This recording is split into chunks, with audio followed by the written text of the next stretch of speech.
Hi, everybody. Welcome back to a new year. I hope you're feeling well rested, refreshed, and ready for another fabulous year in podcasting.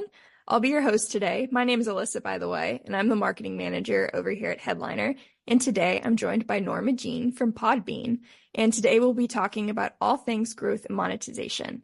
This episode is being released as a bonus episode and kind of a reboot of the Headliner Discovery and Marketing podcast.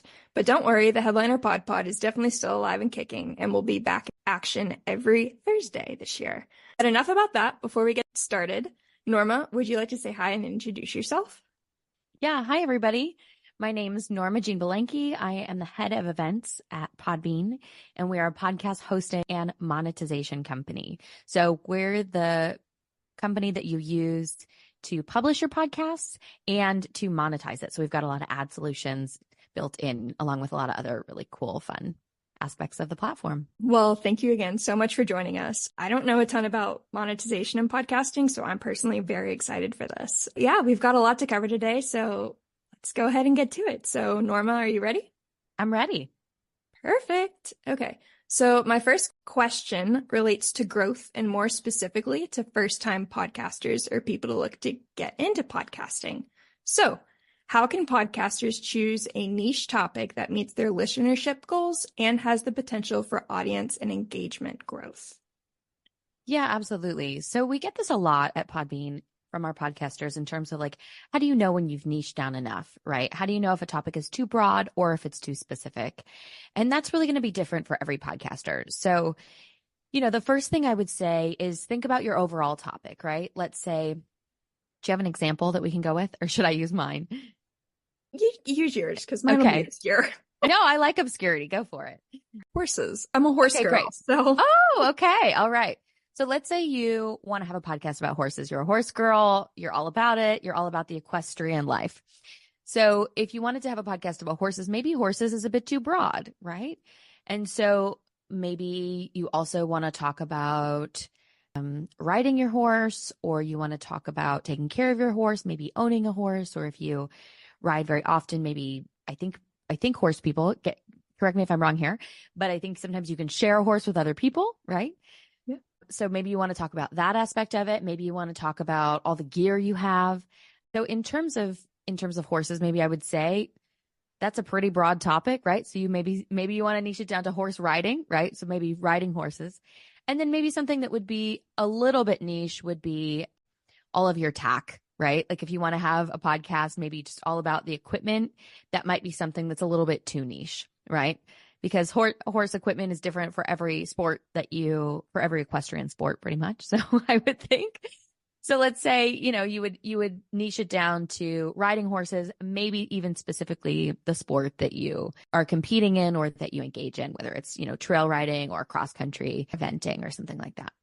Awesome. Well, I feel like you actually know a lot about horses. Just nobody ever calls out cross country. So I would be interested. I would listen to that podcast. Yeah. So the idea is that you want to take kind of your overall general topic and you just want to make sure that, it's not so broad that everybody, whoever has ridden a horse, will kind of find it, but then not really engage or be interested. And then it's not so specific that you alienate people that, are interested in your overall topic or, how you engage specifically, in this case, with horses. Awesome. Well, okay. So once you've found your topic and you've honed down on your niche, in terms of audience building, what kind of initial steps can podcasters take to promote their podcast in new episodes or even just attract those new ears? Yeah, absolutely. So there's a lot of things before you launch your podcast that you want to consider. And there's a lot of things right when you launch your podcast that you just want to have lined up and really kind of ready in terms of processes that you're going to have organized. So before you launch, it's important to have a bit of a plan. And at Podbean, we've got a lot of resources. We have something called Podbean Academy, which is like free courses. And we host virtual events every month on how to launch your podcast, growth marketing, that kind of thing. And it's something where, let's say before you launch, you're going to want to think, okay, every week, what do I have the bandwidth for? Do I have the bandwidth to send out an email to everybody who registers for my newsletter? Do I have the bandwidth to post on every social platform that I think my listeners might be on, or maybe the top 2 or the top 1 platform? Do I have the bandwidth even to produce a show every week and to think about that frequency? So that's really important, number one, because People, psychologically, there's these subconscious patterns that people, rely on. So if you say, hey, my show's going to be weekly, but a month in, you start to say, oh, I didn't get to it this week, right? Or, oh, hey, maybe it's been a couple of months, or, oh, I moved on to something else. It's not really going to promote your show in terms of that consistency. So consistency, I would say, is one of the top tips. And there's a lot of things you can do in terms of that consistency, right? But pick the things you can do. That's number one, right? And maybe your podcast is going to come out every week. Maybe it's going to come out multiple times a week. If you're super ambitious, maybe it's going to come out every 2 weeks. Maybe it's going to come out every month, but it's important to have that consistency. That's number one. I'd also recommend having a trailer, and a trailer is really important because it gives people a little bit of a chance to check out your show without the commitment of really following or listening to a full episode. And you can launch your trailer before you publish your first episode. So what a lot of shows do is that you'll create a beautiful trailer. You'll publish it as your first episode. And at Podbean, you can label it as a trailer. So in a lot of directories, such as Apple Podcasts, that kind of thing, it'll be marked as a trailer. And that's a really cool feature. So before your first episode comes out, you can already start promoting. So you can already create that runway, which is really important. In terms of growth and audience development, once you've launched, it's important to engage with your listeners, right? So the first thing I would say is, and this is kind of a really simple one. And I'm sure you guys talk about this at Headliner, but don't just post on social media and kind of leave it there. Engage with your audience, right? If somebody leaves a comment back, say thanks, right? Like for like, jump in there and work on connecting with people in your community. I think that that's a really important thing. On the horse example, right? Find other people who like horses and engage with them. There's also Facebook groups for a lot of the topics and interests that people have and start podcasts on. And so you can join those groups. You can engage with people online about your topic. Additionally, I think the network that you create with your podcast is really important. And that can also be in the form of guests that you have on your show. So maybe, there's a guest or there's somebody in the space who is on a similar journey with horseback riding. We're running with this example. We're running with it. I'm here for running it. with it. I'm a horse girl now at this point. Maybe you want to find other people who are experts or who are on the same journey as you, and you want to have them on the show. And so they'll promote it to their networks. And so more people within the niche and interest of your podcast are going to be able to find it, like the content, and engage with it. So that's another really important aspect. And like I mentioned before, that consistency is really key. Just know that you can grow your show and you can build these things out as you go. But if you promise too much in the beginning, it can be a little bit difficult to get that audience trust back. That's awesome. I mean, yes, we're always screaming to the mountaintops, please engage in your audience. Putting stuff on social media, of course, is a great way to get discovered and get listenership. But if you aren't engaging, then it's so hard to retain that audience and that following and get in people's algorithms. So love that you said that. But kind of in that same vein, thinking about our next question, how important is social media and podcast promotion realm? And because it's a new year, are you kind of predicting any platforms that are going to be like the it platform or trends in podcasting? Yeah, well, I mean, once again, it depends on your topic, right? If you have a business podcast, LinkedIn is where you want to be. There's a lot of other great examples of podcasts that have just taken off and gotten exponential growth on TikTok. That's a really big one. But it's also important to understand your commitment and where the audience is. We have a lot of podcasters at Podbean who've gotten incredible amounts of exposure and growth through TikTok, but also, that really ventures into content creation. How much time are you going to spend with a green screen, making your TikTok, almost making a trailer for each episode, which is great if you have the time and the bandwidth. Don't get me wrong. But if you don't, it's something that is important to think about in terms of consistency. In terms of the importance of social media, it's where a lot of people are going to find your show. It's where a lot of people are going to be able to engage with you, engage your guests. It's also a little bit of a way to promote and thank your guests for coming on, right? To tag them and to repost them and to say, hey, this person's on the show and they have such great experience. They've won so many medals, horseback riding, whatever it is. But it's something where, in terms of social media, a lot of the time, people who listen to podcasts, you don't listen to a podcast on social media necessarily, right? So if you're on Instagram and somebody sees a podcast they like, there's going to be a few more clicks in between that social media and the app where somebody is going to listen to the podcast, which in the industry is called a directory, right? So it's the app or the platform where you would actually listen. That being said, I mean, I think in terms of your podcast, it's not just audio, right? It's the brand that you're creating. It's the guests that you have on. And especially, when you go down the line in terms of bringing in sponsorship or monetization, a lot of those marketing channels can really add value for your sponsors as well, right? So if you're new to monetizing your podcast, it's something where, maybe we're going to go with the horse example again. Here we go. Maybe there's like an event or an upcoming show for horses or a horse brand product that, maybe a good fit for your show, and you have a decent listenership in that audience. You can reach out to them and you can say, hey, this is the show and these are some of the big guests that I've had on. And maybe this is some of the downloads we get if you've established that you have consistent downloads and you're growing the show. But we also have, our overall reach, which is this is how many people sign up for the newsletter. And this is how many people we reach on Instagram. And this is how many TikTok followers we have. And so for anybody who is sponsoring your show, they're also going to be able to benefit from that reach as well. So social not only plays into the success of people finding your show, but continuing to listen and get excited about new episodes, promoting your guests, and supporting your sponsors. Awesome. Well, that's just such great information and tips. And I couldn't agree more. Podcast promotion, especially when you're looking at growing, it's so individualistic and it's unique to each show. So it's really important to dig into your analytics. And like we were talking about, looking at that qualitative feedback for some signals, figuring out type of content that people are liking, that's resonating, and ultimately something that you can execute on consistently to grow your followership.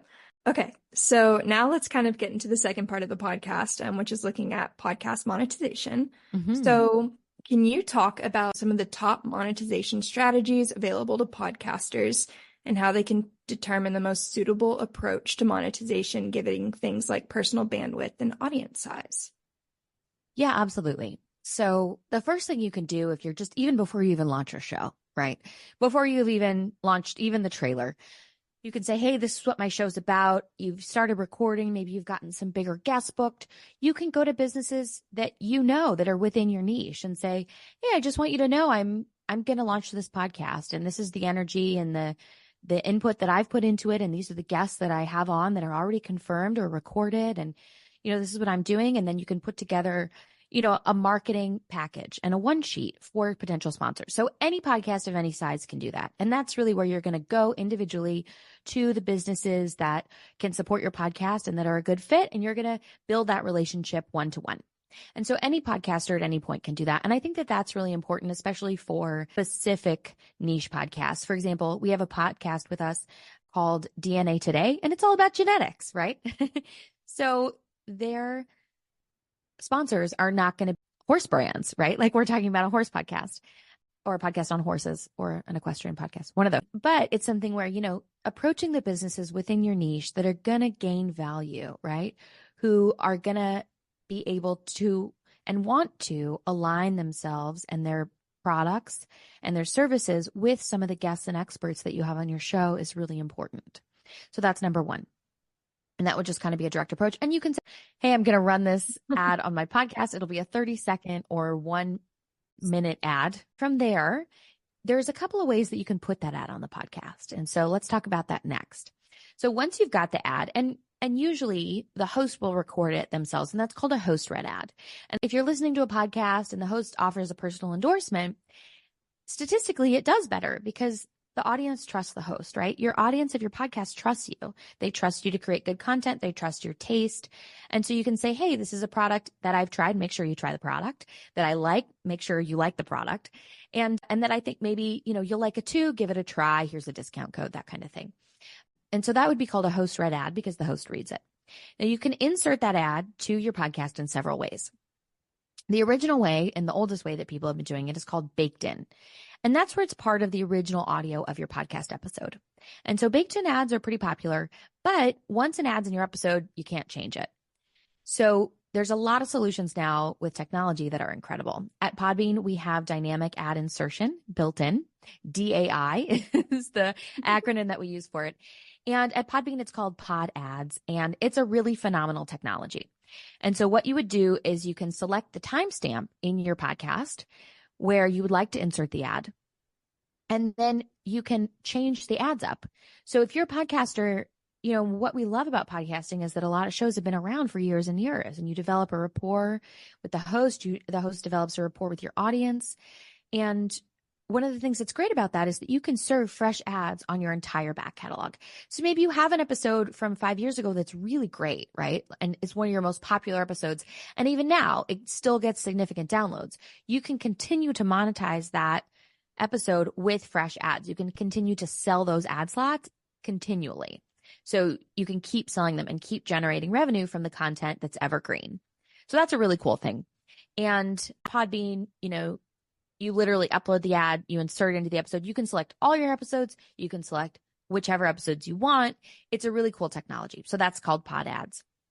At Podbean, we also have an ads marketplace, and that's kind of an online marketplace forum where you can list your podcast, and people who want to buy ads on podcasts can find your podcast and buy ad campaigns. As a podcaster, you can, approve them and make sure they're a good fit for you. And then literally people will find your podcast and book ads through your show, which is a really cool feature as well.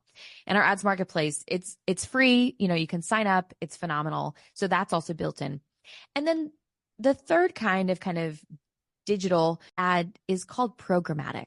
And programmatic is a really interesting ad format. We also have it at Podbean, so you can opt in. And it's where ads are served in near real time. And so it's done with servers. And you have a demand side platform and a supply side platform, and it's all very technical. But basically what happens is that as someone's listening, the ad will get served into the show. And so that's also really cool because as a podcaster, you don't have to do anything. You just sign up and then the ad will automatically be inserted into your show. And you can select at Podbean, if you don't want any political ads or anything like that, sensitive topics, we have options to opt in or out of those kind of things. It's a really cool thing because then you don't have to think about it. You don't have to manage it, and you can just get a check, which is, I think, really what most people want when they think about monetizing. That's so awesome. So kind of more impromptu, there are a lot of ways that you can kind of almost like filter the type of content that's being featured on your show if you are trying to monetize it. Some things that we talk to podcasters is people are always concerned about their brand, of course, and put it the best foot forward. So are there like a lot of ways that you can control the type of content that's being monetized on your podcast? Yeah, absolutely. So with the ads marketplace, you get approval. So anybody that wants to buy an ad on your show, you get to approve it. With the first example that I gave in terms of that DAI, dynamic ad insertion, you would be, uploading the ad yourself. So you'd have approval. And with programmatic, that's where the Podbean team and our advertising team goes out and works with really big brands. So you can select what kind of ads you're comfortable with. And that's really important as well. And then based on the demographics of your listener, they'll just be inserted automatically. So you won't necessarily get to approve the company specifically because it's served in almost, near real time, down to the microsecond. I mean, that's really cool technology. So my last question I have to ask, we're starting a new year. A lot of people are thinking about kind of either starting something new or even just like rebooting something. So do you have any pieces of advice for podcasters who are looking to start their monetization journey in 2024? Yes, so much advice. And obviously, if you have any questions, you can always email us at podcastingsmarter@podbean.com. I also just want to throw that out there because we do field questions and also help them. But in terms of monetization journey and starting it, I think it's important, number one, to look at what you're working with. What's your podcast about? What's the audience size you have? What's the social reach you have? What's the newsletter reach you have? What kind of guests are you booking? And then from there, if you're looking to directly work with sponsors on a one-on-one basis, putting together that kit, putting together a media kit, putting together a one sheet. And we've got a guide on our website at Podbean of just how to do that and, what you want to make sure you highlight, that kind of thing. For the other stuff, in terms of the ads marketplace and programmatic, at Podbean, it's built in. So you just want to make sure that, you go into the back end of your hosting and that you opt in on these things, because it's something where, with Podbean, we've been around for a long time, over 15 years. And so it's something where, as the industry has evolved, a lot of the services and products that we offer have evolved. So just make sure that you're kind of up to date on your host.